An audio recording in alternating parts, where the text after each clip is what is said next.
I'm 63 today. 63 years on this planet, and I've been giving life a bit of thought like you do. And you do even more when you get older, because your end is another year closer or day closer.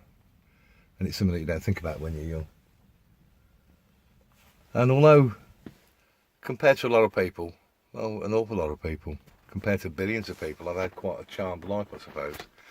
I've been very lucky. I've done some fabulous things. Done a lot of travelling. I've had a lot of money compared to most people. That never made me happy. It let me buy things. But I suppose the redeeming thought after 63 years on this planet is, if only I'd have been a psychopath and greedy and have some sort of mental disorder that I wanted to be an MP or run a company, or worse still, run a corporation, or become one of these people that wants to screw everyone else's lives up. Mind you, I don't think I could have lived with myself had I done that.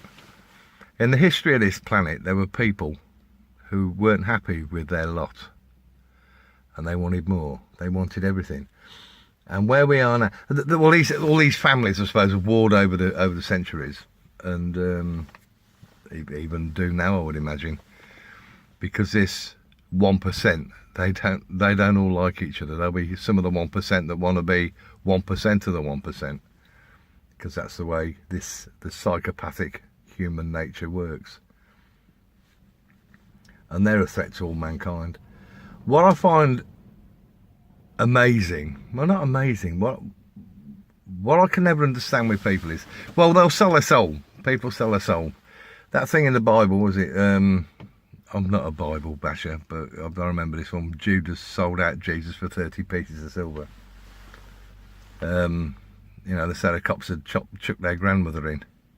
The cops would drop anyone in the shit. If you're mates with a copper and you've done something wrong, they're going to dob you in, whatever happens. Unless, of course, you're a criminal, in which case I'll take a big fat backhander and turn the other way and look the other way. But it's the nature of the beast. People are avaricious and greedy. I saw that Tommy Robinson, one of his staff, have gone and done an interview with the BBC on this hit piece because they want to take Tommy Robinson down or take him out. And of course he'll have been paid for that. So friendships last as long as the money lasts, and then they disappear. Some friendships might go past that, but I doubt it. Changing the subject slightly. My entire outlook on life now in my older age, and as I approach my death, is everything's a crock of fucking shit. I remember my dad when I was probably about 14. I think I've said this in a podcast or a video before. I remember being concerned about taking exams to get GCE O levels because I wanted to go to journalist college in London, you see. And I was fretting a bit about, got 2 years left to my O levels, Dad, and he just said, "Oh, don't worry about it, son." He says, "You're a clever lad, you'll pass them anyway." He says, "But it's all a crock of shit. It don't mean anything."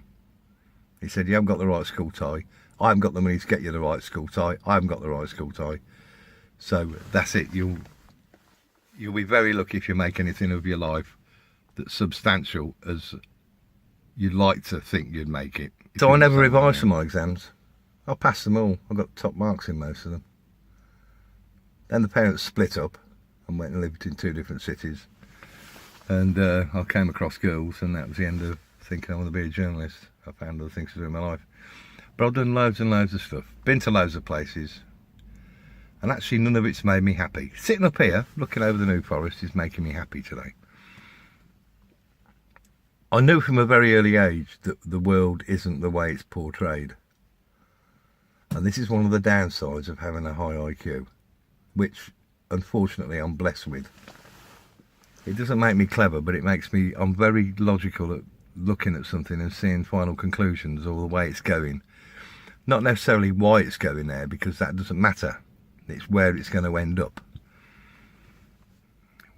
So life's a bitch, as they say. And it is, it doesn't matter how hard. I haven't got it in me to be ruthless to have got to the top. I could have got to the top because I'm that kind of person. but the ruthlessness against other human beings, I just haven't got that in me.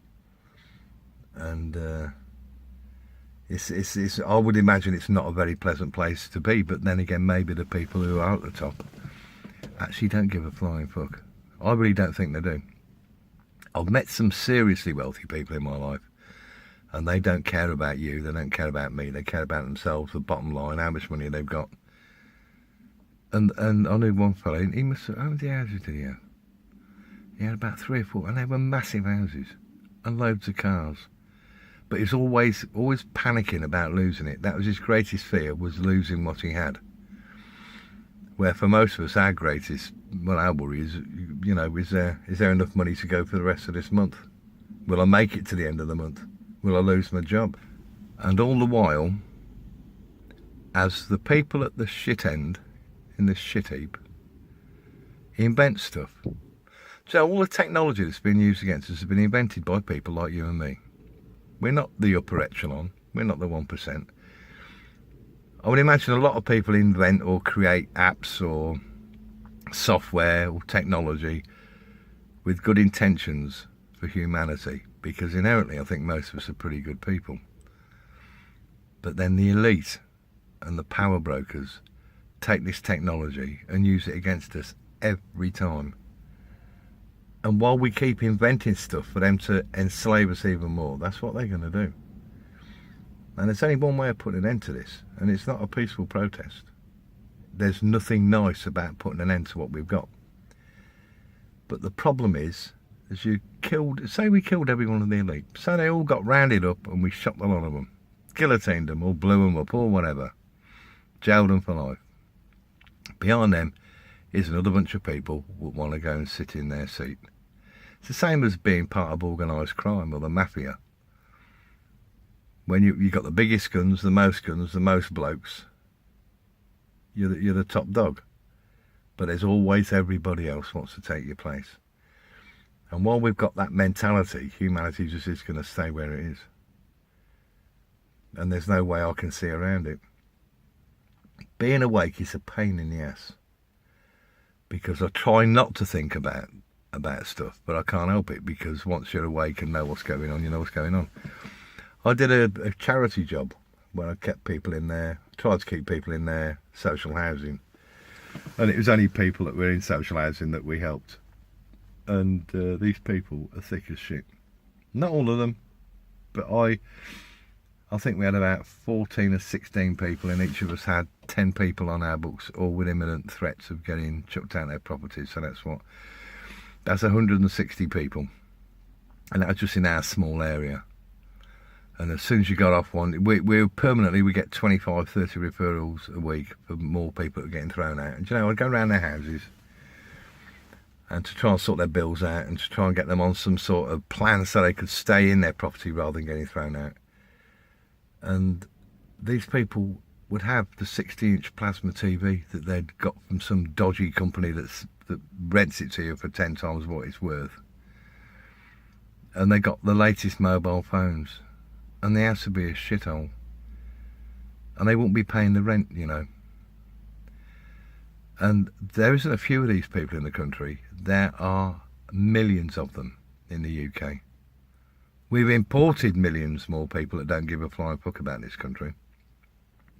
Who also, mostly, a lot of them will be of low IQ because they don't come over here to better their lives. They come over here just to earn some money, washing cars and serving bloody cups of coffee. So the country is full of people who really couldn't even get a job in the bloody US Army, where you've got to have an IQ of 82, which isn't a high IQ. Because if you've got an IQ less than that, you're deemed as not being able, you can't, there's no job you can do that's of any useful purpose. This country must be full of them. I bet half the population have got an IQ of that or less. And that's why it's easy to manipulate people. They watch the TV, they read newspapers, and they fucking vote. And when they vote, they go. I don't know why anyone votes, because when you vote, you're voting for the system. It don't matter who you vote for. You're voting for the system that screws every one of us. Now, I'm not meaning to sound like a miserable bastard, but unfortunately, when you see it with open eyes, and you try and put all the pieces of the jigsaw together, There's only one way humanity is going, generally, and that's we're going to be called, we're going to be killed, they'll get rid of us. These people these individuals, and it will be individuals and families that have got so much, they own so much. They obviously they must collude together to say, right, we need to get rid of the people on the planet. Oh, what the hell? You imagine having been a Rothschild, for argument's sake, being worth trillions, and let's get rid of 6.5 billion people and leave half a billion. Let's leave 500 million people on the planet. You know, what are they left with? Some slaves to go out and plant potatoes for them and clean their toilets and chauffeur them around where? The planet would be a sad place if there was no people on it. And this thing that we've got at the moment with bringing all these immigrants in to Europe, that ain't by accident, that's planned. That is a plan. And the plan's to split up nationalism. Also, white people are very clever, they're intelligent people within reason. And we'd be a threat, I think, if they wanted to commit a genocide on humanity. White folk would be a pain in the ass, would be a bloody threat, whereas the others, to be honest, with low IQ, you're too stupid to do anything. These people wouldn't be clever enough to even survive on their own. So I think that's what that plan is. Of course, now at my age, I can look back to when I was old enough to watch the TV. And it's a lovely thing, the TV used to have. It used to moralise and have ethics and whatever. And they managed to get it into every house. A television in every house. And I was listening to a YouTube channel the other day, and it was saying about how TV changed about the 1963-64, and they started introducing a bit of sex, a bit of violence, and it's got progressively worse. Things that were illegal, like homosexuality, has not only been normalised, these people have been given power, and it comes across that if you're not gay, there's something wrong with you, you're odd. And we all know that that isn't the case. You know, some people, there's always been people, I remember when I was young, there's always people that were blokes, lads at school that you knew weren't men like the rest of us were. They weren't going to go up into men, they're going to be nonces, queers and faggots. Which I know some people might take offence at that, but that's what we used to think and call them in the old days. And queers and whatever. 9 bob notes. And it's always gone on, but now that's an agenda. And these social justice warriors, you know, do they even know what social justice is about? Do they know what communism's about? And what's it called? Socialism. And then on the other hand, you look at the way our system works at the moment, when money's worth nothing. It's only created by debt. They say the economy's grown. That means there's more debt that at some point got to be paid back. I don't have credit. I had credit years ago. I had some for a mortgage, 2 mortgages I've had. But I had I've had 3 mortgages actually. But yeah, I look back on it. I've not borrowed money because I don't like playing the bloody system. I don't want to be part of it. And also, why the fuck do I want to spend next year's wages or the years after wages? You know, thinking that I've racked up a credit card or got loans, and they might say go over a 10-year period or 7 years. And you think, well, in 2 years' time, the loan finishes on the windows, for argument's sake. Or the new suite we had that we've ended up. It cost £1,000, but now it's £2,500 because we had to pay interest on this mad interest on this loan that we had. And you think, oh well, we'll be £160 a month better off then. But then they go and spend it again, borrow it again. People always working. Well, they're borrowing off their future earnings. It's absolutely stupid. But it keeps the bankers happy, and they're the people with the money. I don't watch TV anymore. I stopped that about 5 years ago. And I haven't read a newspaper, got to be for 5, 6, 7 years. I don't bother with newspapers anymore because I'm just fed up with the lies. Lies and propaganda, because that's all it is. Everything that comes out of the mouth of an MP is a lie. all these Hollywood films, they've got an agenda behind them, and they're spinning us lies, lifestyles we're never going to have, trying to tell you that if you own this or if you buy that, it's going to make you better. Well, it doesn't make you better, because the only thing that can make you better is yourself. Doesn't matter what you own. I wasn't any happier in a Bentley than I am in this bloody taxi. The Bentley cost me a lot of money. This only cost me £1,000. It's got 4 wheels, gets me from A to B, and I like it. So money actually don't mean sod all. But unfortunately, the people that have it are really screwing everybody else, because they want everything that we earn. And if you think you earn by using your energy, you see, most people don't consider work like I think about it. Say most people go to work for, say, 8 hours a day. It might be more, it might be less, but on average they go to work for 8 hours a day. Monday, Tuesday, Wednesday, Thursday, Friday. So let's take it, that's a normal working week. Monday to Friday, 8 hours a day. You're knackered by the time you've done 8 hours. It's either mentally or physically worn you out. So you go home, and then with some of the wages that you were paid, your £7.83, because the minimum wage is now the maximum wage, so you go home at night and you have something to eat, watch a bit of propaganda on the television, and then you're knackered and have to go to bed. And then you get up the next morning, because you've had a sleep, and you've recharged yourself, and you've had some food, so you've got some energy, and then you go to work, which is where they steal your energy off you for another 8 hours a day. So when you're not at work, all you're doing is sleeping, really, watching a bit of propaganda to try and make you happy, and eating, so you're fit enough to go to work again. Do you know the National Health Service started due to people being unfit and not fit enough to go to work? It wasn't about making people healthy. It never fucking was. It's about keeping them healthy to work longer, so they turned up for work, so they could do a full day's work. You know, even that is a lie, that it was there to, oh, we're going to improve your life. Oh yeah, they want us living longer. You look at the way, I'm 63, I can't retire till I'm 66 now, because I missed out by 6 months on my retirement date. But you look at these kids now that are working, they're probably going to end up working till they're 80, and they'll never get a pension. So that's it, you're born, you go to school, school, you go to reform or whatever it is, or there's got to be a better word for it than school. You go and get trained how to be a good citizen, so you'll go to work, and they're going to spend your whole life paying off your 40 or 50 year mortgage, so you're always owing the bank some money, and then you die. Is it only me that thinks there's something wrong with this fucking system? Surely there must be other people that think we need to change this. You know, Tommy Robinson's no hero of mine. I don't particularly like the bloke.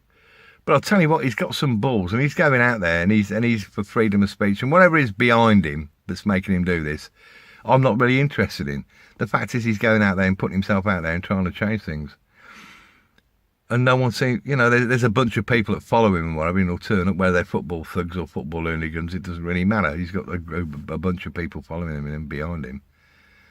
But the vast majority of people just want to have a beer, have a curry at the weekend, fish and chips on a Saturday night, watch a bit of footy on, I don't know, whatever they do.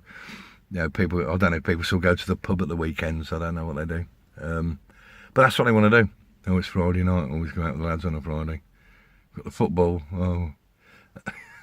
You know, is that life?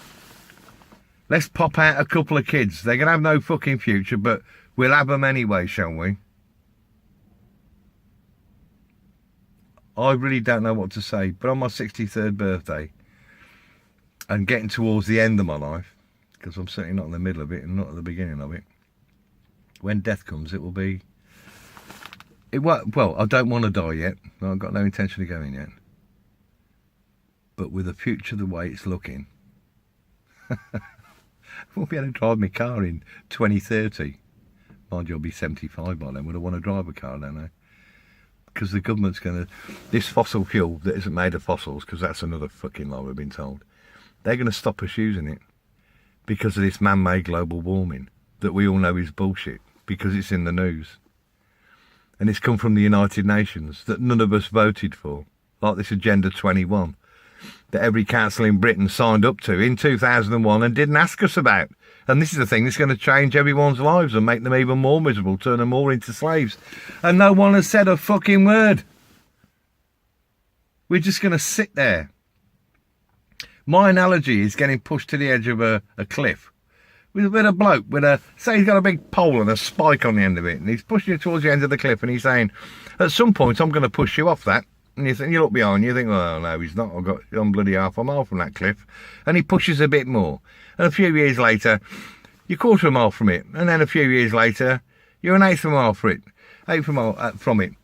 And then a few months later, you're 3 feet from the end, and you're thinking, he ain't going to push me over that cliff. He's been fucking telling you for the last 20 years he's going to push you over the cliff. And if he don't, you're going to stick this fucking big pointy thing in your chest and kill you. And then he pushes you right to the edge of the cliff. And you're hanging on by your toes.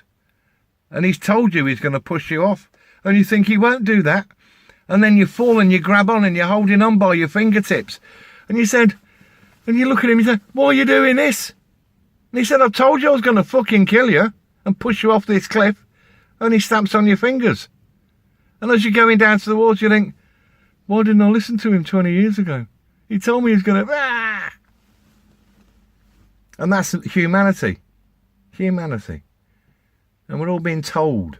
We're not being told, we're all fighting each other. Over what? Over whether someone's fucking queer or not. Over whether someone said something that's hate. Oh God, you hurt me, that's hate speech. I'm offended. There's no real men left for a start. There's no real women left. We're all dying out as baby boomers for the last bloody decent generation on this planet. And we're getting blamed for everything. Imagine what the world would be like if we hadn't been around. Most of the inventions that make life good wouldn't be here. But people like me, I was brought up by people who went through a war. My folks lived through Second World War. My dad was in it. My granddad was in it. I think my nan was one of them land girls, or what do they call them. And my great-grandfather, he was in the First World War. And when I went to school, I was taught, every one of my teachers had lived through World War II. And at the end of it, they wanted, the war ended, everyone wanted peace and prosperity. And not to be worried if they're going to die, if they won't have any food next week, if they're going to get blown up. If their kids get taken off them and drafted into an army to go and fight on behalf of someone else, called a fucking queen.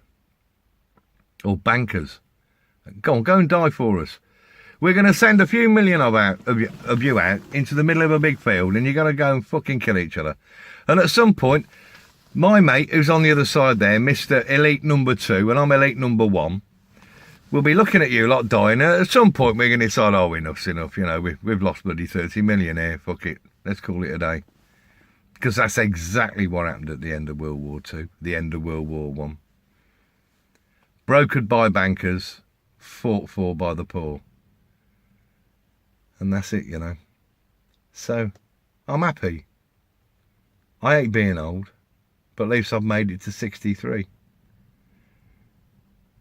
I don't think most of you will. You older ones will.